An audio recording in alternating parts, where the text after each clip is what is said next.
Hello everyone and welcome to Librarian's Choice. This week we're back again highlighting some of the new titles coming into the children's section of the library.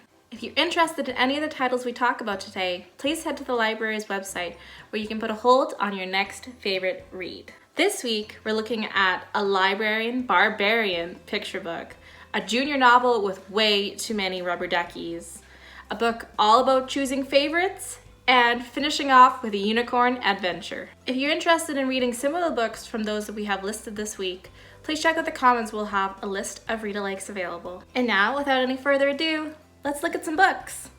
Our first book is Ronan the Librarian by Tara Lube and Becky Caddy. Ronan was a mighty warrior. He invaded, he raided, and back home, he traded. He always found the greatest treasures, until one day, Ronan found something that no barbarian wants. A book! This humorous picture book from sister duo Tara Lube, Becky Caddy, and illustrator Victoria Maderna follows Ronan the Barbarian as he grows from just being a rough and tumble warrior to a rough and tumble warrior who loves books. At first, his fellow barbarians are skeptical about his newfound passion for reading, but in the end, even they aren't immune to the charms of a good book. Ronan the Librarian celebrates all kinds of readers, even the reluctant, as well as showing the powerful role a librarian can play in introducing people to the love of story. Ronan is every kid who brings a book to the ballpark, every kid who finds a quiet corner to read at a party, and every kid whose imagination has been captured by page-turning adventures. Ronan might just be the perfect librarian to introduce you to the wonderful world of books. Our next book is This or That: What Will You Choose at the British Museum by Pippa Goodhart. What will you choose, a horn or a harp? Perhaps you're more interested in forms of transportation. Would you prefer a boat or a hot air balloon? How about a tent or a treehouse? The possibilities are endless, and the choice is yours. This or That: What Will You Choose at the British Museum poses you fun questions, all while teaching about people and places from around the world. Each double page has a main theme like cup or clock, as well as questions such as, is there any items with animals on it? Or which one of these items might you eat with? If an item is particularly intriguing, you can use the index for further exploration. The detailed visual index tells you all about the objects on each page, what it is, the artist, time period, country of origin, and many more interesting facts.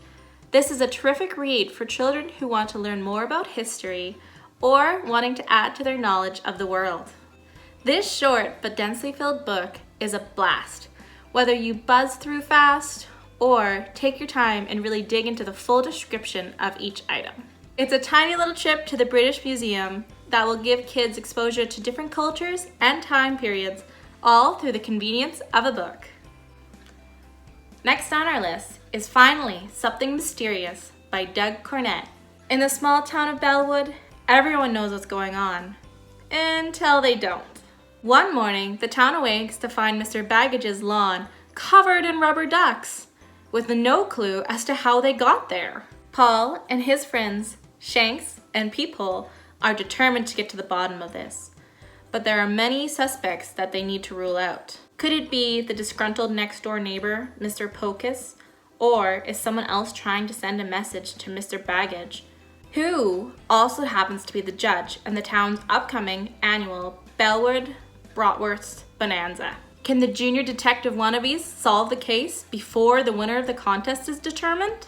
Like all the best mysteries, this one has a large cast of characters, each with their own unique quirks, and the story portrays them with a huge dose of empathy and thoughtfulness, amidst all the jokes. They are intelligent and quirky, and they bring their own strengths to the team effort on this adventure that is full of twists and turns. The clues get more and more bizarre, like a fish in the tree, to the point where the story doesn't feel like it can resolve in any way that makes sense, but it all comes together in the end, and finally, the mystery is revealed.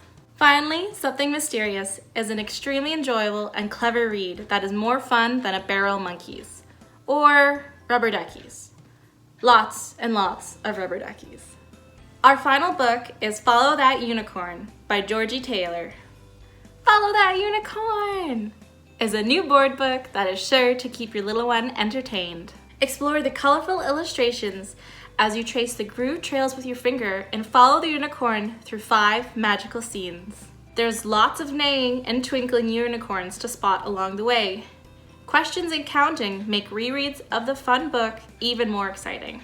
There are die cuts to find and feel, plus holes that lead you through the pages as you follow that unicorn to see where she's going. The tactical trails and die-cut holes are perfect for sensory and interactive play. Bright illustrations feature lots of details to spot and say, aiding with the development of first words and early reading.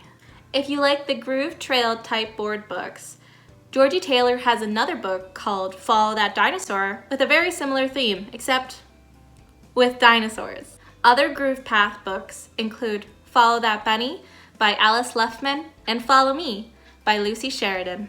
And that's all the books we have for you this week. If you've been reading lots this summer already, make sure to sign up online to join the 2020 online summer reading program, open for children aged 5 to 9. There are lots of fun prizes to be won, so we'll see you then. And as always, don't forget to check out these books.